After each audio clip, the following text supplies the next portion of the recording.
코스피 같은 경우에는 본장이 끝난 지금 마이너스 12%의 하락을 보여줬고, 코스닥 같은 경우에는 천싹을 깨고 내려가면서 14%라는 말도 안 되는 하락을 이어나갔어요. 그렇다 보니까 당연히 개인 투자자분들 같은 경우에는 걱정되실 수밖에 없을 거예요. 심지어 최근에 주식을 시작하신 주주분들 같은 경우에는 내가 지금이라도 매도를 하지 않으면 손해를 볼 것 같으니까 패닉셀을 던질 수밖에 없는 구간이에요. 그런데 제가 조금이라도 증시시장에 오래 있던 사람으로서 이거 하나는 얘기 드릴게요. 개별 종목이 아니라 증시 자체의 폭락이 이뤄졌을 때 기술적인 반등 구간이 나올 확률이 몇 퍼센트 같으세요? 물론 주식시장에 정답은 없지만 과거의 움직임을 봤을 때 100%에 가깝다고요. 실제로 24년 8월에 발생됐었던 엔캐리 트레이드 청산을 같이 한번 확인해 보자고요. 24년 8월을 보게 됐을 때 정말 말도 안 되는 하락이 발생이 됐거든요. 코스피 지수가 아무런 이유 없이 20% 이상의 하락을 보여줬다고요. 지금은 미국과 이란의 전쟁이라는 이유라도 있어요. 하지만 엔캐리 트레이드 청산 같은 경우에는 레버리지 세력들이 빠르게 이탈하면서 발생된 하락이었기 때문에 그 당시에는 이유도 알지 못했다고요. 그렇기 때문에 개인 투자자는 공포에 휩쓸렸고 누구나 패닉셀을 던졌죠. 하지만 그대로 증시가 조정을 받으면서 내려갔나요?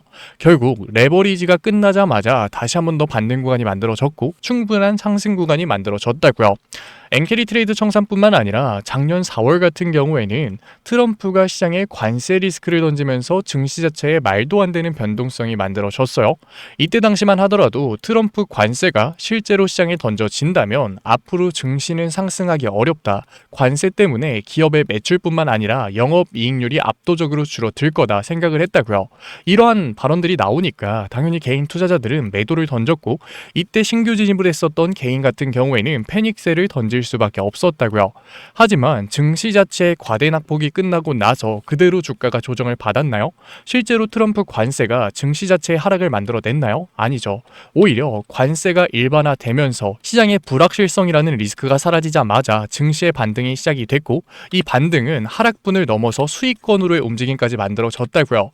그렇기 때문에 증시 자체의 과대 낙폭이 발생된 지금은 우리가 겁을 먹고서 매도를 던질 게 아니라 패닉셀을 던질 게 아니라 무작정 대응을 할 게 아니라 버텨야 되는 구간이라는 거예요. 당연히 증시의 과대 낙폭이 발생이 됐을 때 불안할 수밖에 없는 거 이해하고 걱정되는 거 충분히 저도 알아요. 미국과 이란의 전쟁이 과연 끝날까? 전쟁이 끝나지 않고서 과연 이 증시의 반등이 만들어질 수 있을까 생각하시는 주주분들 분명히 계실 거예요. 물론 제가 지금 미국과 이란의 전쟁이 단기적으로 끝날 겁니다, 말도 안 되는 소리 하는 거 절대 아니에요. 왜냐하면 지금 이 전쟁은 미국과 이란 모두 다 원하고 있는 전쟁이라고요.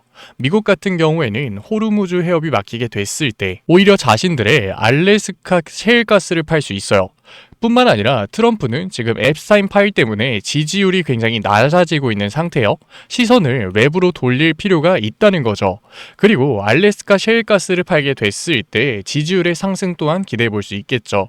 그리고 미국보다 이스라엘이 이 전쟁이 훨씬 더 필요하다고요. 왜냐면 이스라엘 같은 경우에는 3월까지 예산안이 통과되지 않는다면 네타냐후 총리는 자리에서 물러나야 돼요. 하지만 네타냐후 총리 지금 부패 혐의가 있기 때문에 자리에서 물러나게 됐을 때 당연히 감옥에 들어갈 수밖에 없다고요. 그렇기 때문에 이스라엘은 절대 이 전쟁을 쉽게 끝내고 싶어 하지 않아요. 당연히 단기적인 전쟁보다는 중장기적인 전쟁이 될 가능성이 굉장히 높죠. 이란 같은 경우에도 지금 온건파가 자리를 잡은 게 아니라 강경파인 하메네이의 둘째 아들이 자리를 잡으면서 쉽게 물러나지 않을 거다, 우리도 복수를 할 거다 얘기를 하고 있잖아요. 이러한 시점에 단기적으로 전쟁이 끝날 거니까 지금이라도 저점 구간의 매수 타점을 잡아가야 된다? 이거는 굉장히 위험할 수 있다고요. 그런데 제가 이렇게 얘기를 드리면 아니 전쟁이 길어질 거라고? 그러면 지금이라도 매도를 해야지 무슨 소리 하는 거야 생각하실 주주분들 분명히 계실 거예요. 하지만 반등 구간이 나오는 데 있어서 종전은 절대 중요한 요인이 아니라고요. 우크라이나 전쟁 생각해 보세요. 끝났나요? 끝나지 않았죠. 하지만 증시는 어떻게 됐어요? 결국 올라갔잖아요. 그리고 지금 증시의 하락폭이 커진 이유가 뭔가요? 일단 어제와 오늘 시장의 하락은 패시브 자본들의 이탈도 있지만 최근에 공격적으로 매수를 하고 있었던 개인들의 이탈이 발생되면서 낙폭이 훨씬 더 커진 건 팩트예요. 그렇기 때문에 개인들의 투심을 돌려놓을 만큼 강한 반등 구간이 만들어져야 된다고요. 그런데 그 첫 번째 트리거가 누가 준비를 하고 있나요? 금융당국이 10조 원의 증안펀드로 긴급 수혈을 하겠다 얘기를 했잖아요. 그렇게 됐을 때 바닥 구간의 반등이 만들어질 수 있고 개인들의 공포성 투매를 잠재울 수 있는 거라고요. 뿐만 아니라 지금 유가가 상승하면서 아시아 증시가 굉장히 강하게 하락하고 있는 모습을 보여주고 있는데 그 이유가 뭐냐면 지금 호르무즈 해협 같은 경우에는 중국은 60%, 일본도 70%, 한국도 70%가 넘는 원유가 통과하는 통로요. 기름길이라는 거죠. 그렇게 됐을 때 아시아의 유가가 올라갈 수밖에 없고 물가가 올라간다면 당연히 경기 침체가 발생될 수밖에 없잖아요. 그러니까 패시브 자본들이 빠르게 아시아 증시를 떠나가고 있는 거라고요. 그런데 지금 미국이 호르무즈 방어 의지를 표현했잖아요. 트럼프가 필요시에 유조선을 호송까지 하겠다라고 얘기를 했다고요. 지금 멕시코 연안에서는 호르무즈 해협에서 유조선을 호송하기 위한 전담팀이 준비가 됐다라는 카도라 통신도 나오고 있는 상태예요. 그렇게 됐을 때 가파르게 상승하고 있었던 유가가 안정을 띠게 된다면 패시브 자본들의 이탈 또한 줄어들 수 있는 거라고요. 실제로 마린 트래픽을 보게 됐을 땐 아직까지 호르무즈 해협에서 별다른 움직임은 나오고 있지 않아요. 하지만 유가에서의 진정세가 만들어지고 있고 미국 달러 지수 같은 경우에도 상승 추세를 보여주는 게 아니라 다시 한 번 더 보합권으로의 움직임을 보여주고 있잖아요. 그러니까 한 가지의 트리거만 시장에 먹힌다면 전쟁이 끝나지 않는다고 하더라도 추가적인 하락이 아니라 저점 구간이 잡힐 수 있다는 거예요. 그렇기 때문에 시장 전반적인 하락에 휘둘려서 매도를 던질 때는 절대 아니라는 거죠. 그러면 개별 종목 차트로 넘어가 볼게요. 증시 자체의 하락이 만들어졌기 때문에 클로봇 같은 경우에도 오늘 시장에서 하락을 피할 수는 없었어요. 15%라는 강한 하락이 발생이 됐는데 오늘 클로봇에서 발생된 하락을 누가 만들었나요? 당연히 외인들이 빠지면서 만들어졌겠지 생각하고 계시는 주주분들 분명히 계실 거예요. 하지만 오늘 수급을 보게 됐을 때 클로봇 같은 경우에는 개인들이 22만 주가량을 매도를 했고 그 물량을 외인들이 받아줬다고요. 그러니까 오늘 시장에서 주가의 하락은 개인들의 패닉셀 때문에 만들어졌다는 거예요. 게다가 클로봇뿐만 아니라 오늘 코스닥 시장의 움직임이 어땠었나요? 코스피 같은 경우에는 개인들과 외인들 전부 다 매도를 던진 모습을 확인할 수 있지만 코스닥 같은 경우에는 확실하게 개인들이 매도를 했고 그 물량을 외인들이 받아준 모습을 확인할 수 있다고요. 결국에 다시 한 번 더 증시의 반등이 만들어졌을 때는 지금까지 올라갔었던 코스피 종목들이 아니라 코스닥 종목부터 반등이 만들어질 가능성이 굉장히 높다는 거예요. 그렇기 때문에 강한 하락이 발생됐음에도 불구하고 오늘 클로봇에서 외인들이 다시 한 번 더 담아가는 모습을 보여준 거죠. 뿐만 아니라 프로그램에서도 클로봇 오늘 장 초반부터 지속적으로 담아가는 모습을 보여줬잖아요. 그러니까 저점 부근에서 클로봇을 담아간 게 아니라 장 초반 추가적인 하락이 발생이 됐을 때 반등 구간이 만들어졌을 때도 외인들은 클로봇에서 지속적인 매수를 가져갔자는 거예요. 그렇다는 건 당연히 클로봇은 코스닥 종목 중에서도 반등 구간, 저점 구간이 빨리 잡힐 수 있는 종목이라는 거죠. 게다가 클로봇은 로봇 섹터예요.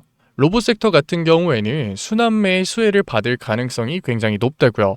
왜냐하면 로봇 섹터 최근에 강한 상승을 보여줬나요? 아니죠. 최근에는 반도체 섹터가 누가 뭐라고 해도 주도주였다고요. 주도주 같은 경우에는 강한 하락이 발생이 됐을 때 이제는 고점이구나 라는 인식이 커질 수밖에 없어요. 하지만 로봇 섹터 같은 경우에는 1차, 2차 상승 파동 이후로 그대로 조정을 받고 있는 상태였죠.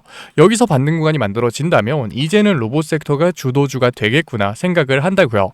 게다가 옵티머스 젠3 공개가 얼마 남지 않은 이 시점에 지금 시장의 상황이 어떤가요? 달러를 사기에는 이미 환율이 1,500원을 터치하는 움직임을 보여줬기 때문에 굉장히 비싸다는 인식이 있어요. 뿐만 아니라 채권을 사기에는 스태그플레이션 우려가 되는 상황 속에서 4%의 수익률은 매력도가 떨어질 수밖에 없죠. 금을 사자고 하니까 금에서도 변동성을 보여주고 있어요. 오늘 시장에서는 어제의 상승분을 반납하는 모습을 보여줬잖아요. 그러니까 지금 아무것도 하지 못하는 원화가 시장에 굉장히 많은 상태라고요. 그러니까 로봇 섹터의 순환매만 들어온다면 개인들의 투심이 바뀌면서 클로봇 같은 경우에는 저점 구간이 잡히고 반등 구간이 나올 수 있다는 거예요. 그렇기 때문에 과대 낙폭이 발생되고 있는 지금 이 순간에도 우리가 막연하게 매도를 던질 게 아니라 패닉셀을 할 게 아니라 버텨야 되는 구간이라는 거예요. 왜? 저점 구간은 잡힐 거고 반등 구간은 나올 수 있으니까. 그래서 제가 클로봇 같은 경우에는 위에 개인 번호 띄워 드릴게요. 제가 알아볼 수 있게끔 클로봇이라고 문자 남겨주세요. 문자 남겨놓으신 구독자분들에 한해서 최대한 고점에서 정리할 수 있게끔 실시간 대응법 보내드릴 거니까 유가가 다시 한 번 더 안정화가 되고 달러 지수가 보합권이 아니라 다시 한 번 더 안정권으로의 움직임이 만들어졌을 때 원화 시장에서 다시 한 번 더 로봇 섹터로의 순환매의 움직임이 나오면서 외인들이 클로봇을 저점 구간에서만 매수를 하는 게 아니라 윗구간을 긁으면서 매수를 하려는 움직임이 만들어졌을 때 제가 실시간 대응법 보내드릴 거니까. 물론 우리가 주식시장에서 100% 정답을 선택할 수는 없어요. 최저점에서 매수, 최고점에서의 매도는 신의 영역이죠. 이거 알았으면 그 전에 매도했겠죠. 하지만 우리가 수급을 보면서 기준을 가지고 시황을 분석하면서 적절한 대응을 해 나간다면 충분히 정답과 가까운 선택들은 해나갈 수 있는 거라고요. 그리고 증시의 과대 낙폭이 발생된 이 구간이 가장 정답과 가까운 선택이 중요해지는 시점이죠.